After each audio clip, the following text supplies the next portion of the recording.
This tale takes us to the heart of New Orleans, where a chilling incident involving the infamous Carter brothers unfolded. It starts one dark night when a young girl named Evelyn was rushing down the quiet streets of the French Quarter, panic evident in her voice.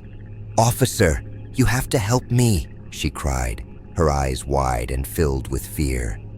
The police officer, trying to keep pace with her speedy escape, called out, "Miss, just take a breath and explain what happened."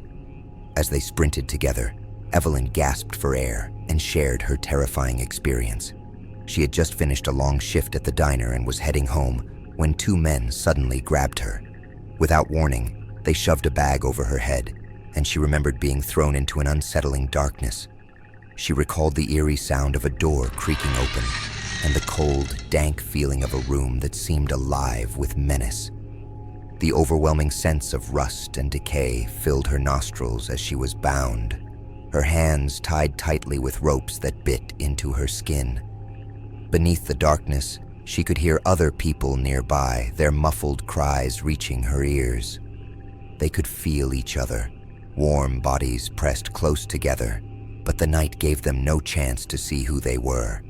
Occasional beams of moonlight would illuminate the room, but mostly it was just shadow. Every night, John and Wayne Carter, the brothers everyone feared, came to see her and others. Evelyn couldn't quite remember their faces, but she could sense their cold stares as they loomed over her. The pain of her situation was horrendous, yet what gnawed at her even more was the lurking dread of what they might be capable of doing. The officer listened, his expression shifting from doubt to concern. He furrowed his brow, trying to weigh her words. Was this just another story from a troubled girl, or was there a chilling truth behind her claims? When they arrived at the house, a faint metallic smell grew stronger in the air, mingling with the wind.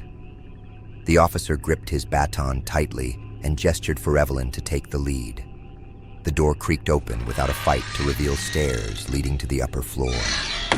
As they climbed, the floorboards groaned beneath their feet, and with each step, the foul stench intensified. Evelyn's heart raced as she forced herself to open a door at the top of the stairs. Light from the officer's flashlight painted a grotesque picture in the room. Inside, 4 people were tied to chairs, their bandaged wrists reminiscent of grim trophies. The look in their hollow eyes showed a mix of fear and relief mixed with horror at being discovered. The sight pierced through the officer's skepticism, igniting a fierce desire to rescue them. He quickly spoke into his radio, calling for backup and keeping his voice calm as he responded to the urgency of the situation. Evelyn stood in the doorway, frozen, hands clasped over her mouth as tears brimmed in her eyes, taking in the heartbreaking sight of others who shared in her nightmare. The officer, torn between a sense of duty and empathy, instructed her, "Stay here. I need to check the rest of the place." As he moved through the darkness, the area unfolded like a scene from a horror movie. The captive's fearful eyes tracked him, and he pressed on, uncovering walls stained with something terrible. The floor was sticky with blood, silent evidence of countless horrors inflicted in that very room. A nauseating metallic scent mingled with the air, making his stomach churn. Soon, the crackle of police radios echoed, signaling that help was on the way as sounds of footsteps became apparent. Before long, the house was busy with officers moving in. They wore determined expressions as they took in the gruesome reality. John and Wayne Carter were discovered in the basement, standing beside crude wooden caskets that were filled with dirt. They didn't resist arrest. "We're vampires," John whispered, unnaturally calm as the handcuffs clicked shut. "You have to end it now. We can't control what we do." Wayne's eyes flicked around nervously, his fangs barely visible beneath his broken lips. "We didn't want this life," he growled in frustration. "Let us live and we'll just keep killing." The brothers were taken away, while the survivors received immediate medical attention. The community was left to grapple with the horrifying truth that had been hidden in plain sight.